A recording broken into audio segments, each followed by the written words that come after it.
Sa panahon ngayon, bawal ang tatamad-tamad. Kaya magsipag, di ba mga kasipag?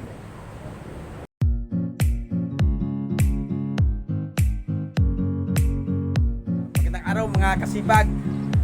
Ngayon naman ay gagawa tayo ng ating rooftop garden. Okay, tama po, rooftop garden naman ang gagawin natin. And then pakita ko sa inyo yung ating taniman.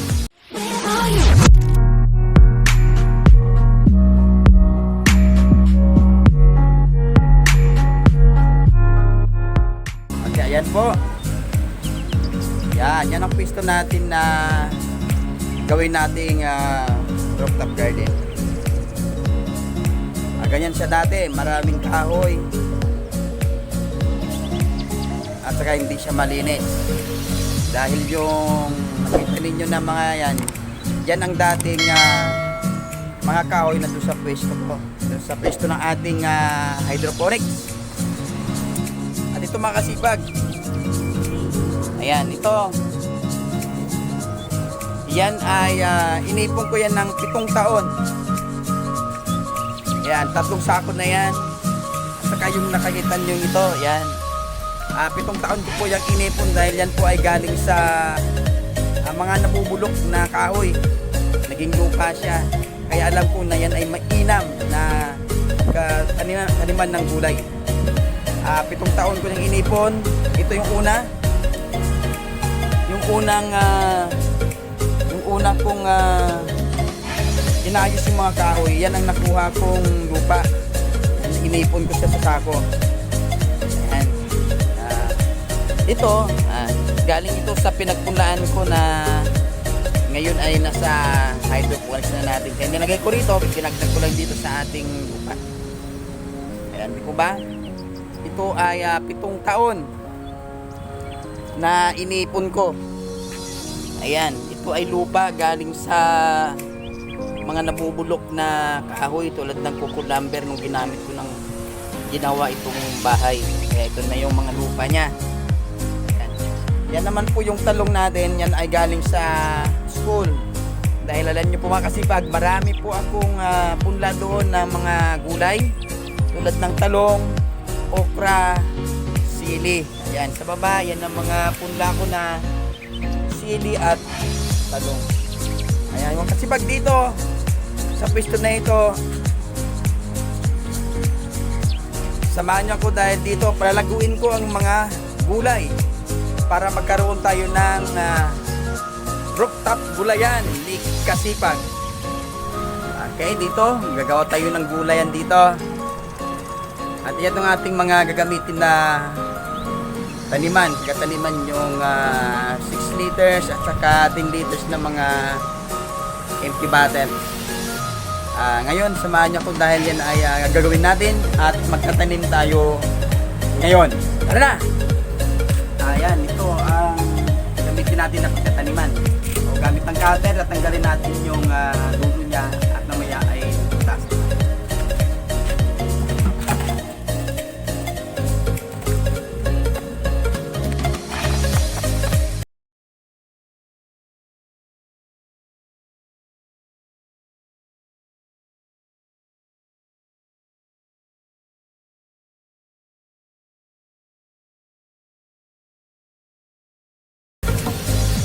One down.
natin ng ulo niya, no?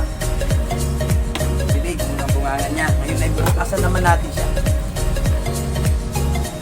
Ayan. Gamit ang soldering iron, bubutasan natin siya mga kasipag.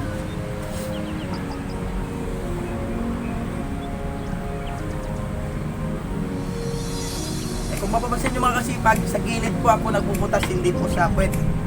Dahil sa puwet po, kapag sa puwet ka nagbubutas, kapag natuyuan siya, lahat tuyo ang inyong halaman.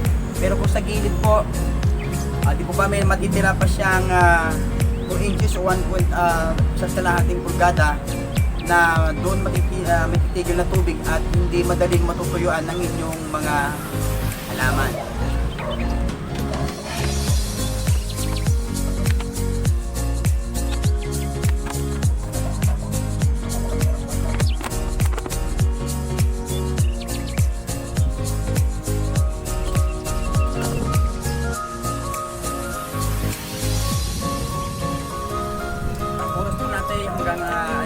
Hanggang 4 hanggang 5 bukas pa ang gagawin.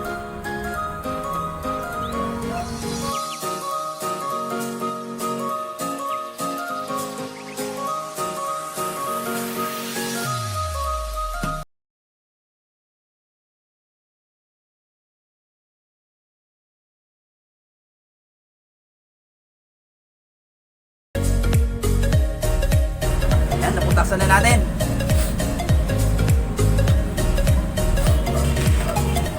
Ngayon ay maglilipat na tayo ng ating mga punang gulay dito sa ating intibato na plastic para tayo ay makapagkalaga ng ating gulay o halaman. Tara, samahan niyo ako at tayo ay magtatanim na! At una ay lagyan natin ng lupa sa ilalim.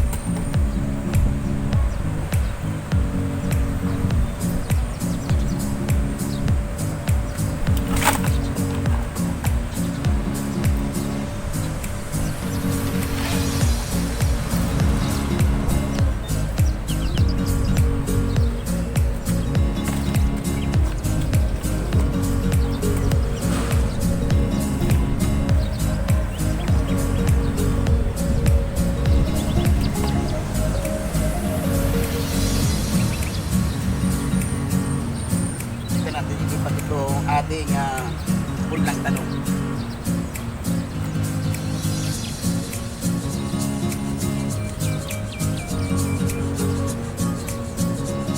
Kaya dadaan po natin tanggalin yung plastic.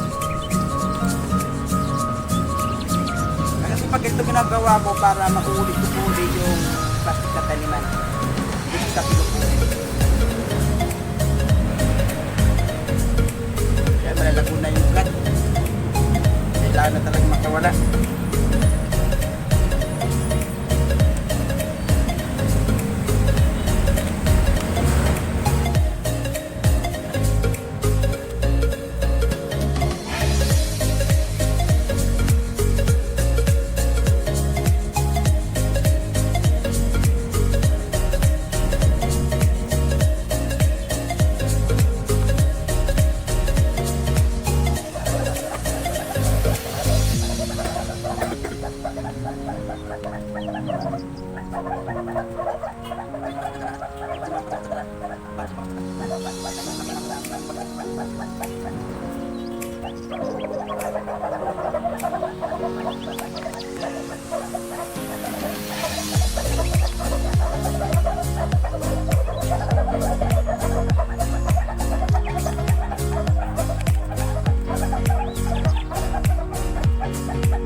namin ay marami pa pong taluto na nakatanim lang sa mga ganitong plastic pero maraming bunga. Kaya ito yun.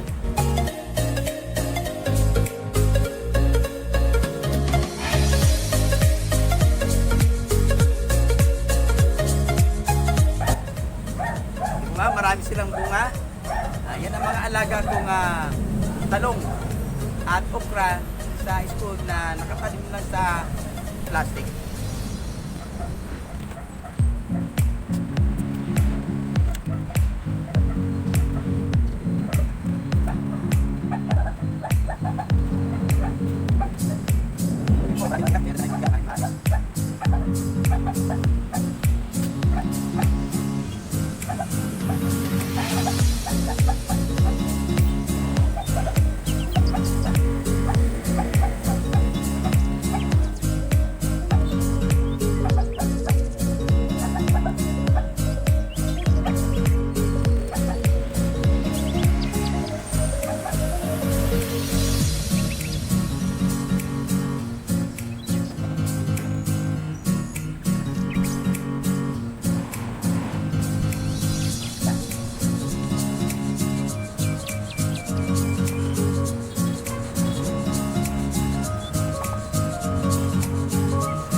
Nakalipat na tayo ng ating mga punla dahil naubos na po yung ating plastic na pagkataniman. Yun po ay didiligan na natin para makapahingan na yung mga ugat na nalilipat natin at lalaki na siya.